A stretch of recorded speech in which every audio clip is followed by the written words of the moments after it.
இலங்கை நாட்டினை பொறுத்தவரையில் தற்போது போதைப்பொருள் பாவனை நாளுக்கு நாள் அதிகரித்த வண்ணமே இருக்கிறது. குறிப்பாக சிறியவர்கள் முதல் பெரியவர்கள் வரை இந்த போதை பழக்கத்திற்கு அடிமையாகி இருக்கின்றார்கள். படித்த சமூகம், பாமர சமூகம் என்று சொல்லி, பாடசாலை மாணவர்கள் என்று சொல்லி எல்லோர் மத்தியிலுமே இந்த போதை பொருள் வேரூன்ற தொடங்கி இருக்கிறது. அதன்படி பாத்தீங்கன்னு சொல்லி சொன்னால் இந்த போதைப் பொருளை கட்டுப்படுத்துவதற்கு தற்போது இந்த ஆட்சியில் இருக்கின்ற ஆளும் தரப்பு அனுர தரப்பினரால தீவிர நடவடிக்கைகள் எல்லாம் முன்னெடுக்கப்பட்டு வருகிறது. ஆனாலும் இந்த போதைப்பொருள் பாவனை எங்களுடைய மக்கள் மத்தியில் சமூகத்தில் குறைகின்ற பாடாக தெரியவில்லை. என்றால் அங்கே இங்கே சொல்லி போதைப்பொருள் கைது நடவடிக்கை முன்னெடுக்கப்பட்டிருக்குது. இப்படி 50 கோடி ரூபாய்க்கும் அதிக பெறுமதியுடைய ஐஸ் மற்றும் ஹெரோயின் போதைப் பொருளோட பெண் ஒருவர் உட்பட 4 நபர்கள் கைது செய்யப்பட்டிருக்கின்றார்கள். அதுவும் எப்பொழுதுனா நேற்றைய தினம் மாலை வேளையில் தான் இந்த 4 நபர்களும் கைது செய்யப்பட்டிருப்பதாக போலீசார் தெரிவித்திருக்கின்றார்கள்.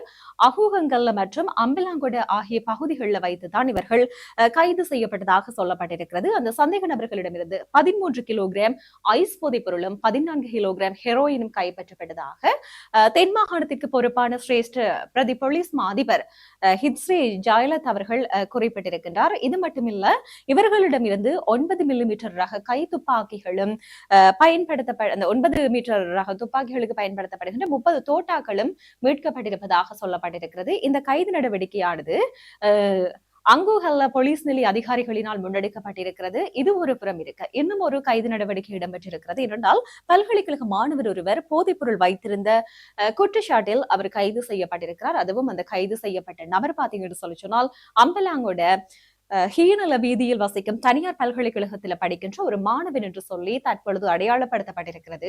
அது மட்டுமில்ல, இந்த சந்தேக நபரான மாணவரினுடைய தந்தை ஒரு போலீஸ் அதிகாரி என்பது ஆரம்பகட்ட விசாரணைகளில் இருந்து தற்பொழுது தெரிய வந்திருப்பதாக சொல்லப்பட்டிருக்கிறது.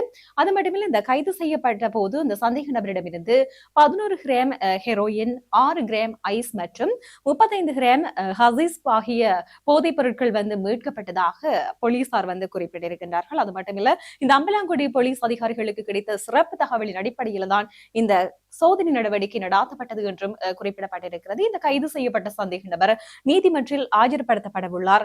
தற்பொழுது இந்த சம்பவம் தொடர்பில் அம்பலாங்குட போலீசார் மேலதிக விசாரணைகளை முன்னெடுத்து வருவதாக குறிப்பிடப்பட்டிருக்கிறது.